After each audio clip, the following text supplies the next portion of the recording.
અમેરિકાથી તગેડી મુકાયેલા 37 ગુજરાતી અમદાવાદ પહોંચ્યા, પોલીસ સુરક્ષા સાથે ઘરે પહોંચાડશે। અમેરિકામાં 104 ભારતીય ગેરકાયદે વસાહતીને લઈને અમેરિકાનું C-17 પ્લેન ભારતના અમૃતસર એરપોર્ટ પર બપોરે 2 વાગ્યે ઉતર્યું હતું। અમેરિકાના ઇતિહાસના સૌથી મોટા સામૂહિક ડિપોર્ટેશન કાર્યક્રમમાં ભારત પરત મોકલાયેલા 104 ભારતીયોમાં ગુજરાતના 37 અને હરિયાણાના 33, પંજાબના 30 ઉપરાંત મહારાષ્ટ્ર અને ઉત્તર પ્રદેશના નાગરિકોનો સમાવેશ થયો હતો।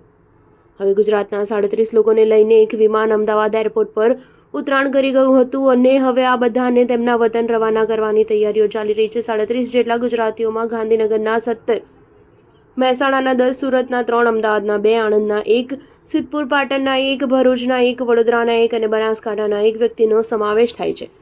ગુજરાતના તમામ લોકોને લઈને અમૃતસરથી વિમાન દિલ્હી થઈને અમદાવાદ પહોંચ્યું હતું। આ તમામ લોકોની ઓળખની કાર્યવાહી પૂર્ણ કરી લેવામાં આવી છે અને હવે તેમને ઘરે વતન પહોંચાડવામાં આવી રહ્યા છે। રાજ્યના પોલીસ વિભાગ દ્વારા વ્યવસ્થા કરી દેવામાં આવી છે। માહિતી અનુસાર જિલ્લા પોલીસના વાહનોમાં તમામ લોકો અમદાવાદ એરપોર્ટથી તેમના વતન રવાના થશે। એરપોર્ટ પર IB, CID અને સ્થાનિક પોલીસનો કાફલો પણ ખડકી દેવાયો હતો। ઉલ્લેખનીય છે કે અમેરિકાથી પરત આવનારા ગુજરાતીઓમાં સૌથી વધુ મહેસાણા અને ગાંધીનગરના 12 લોકો અને સુરતના 4 તથા અમદાવાદના 2 અને ખેડા, વડોદરા તથા પાટણના 1-1નો સમાવેશ થાય છે।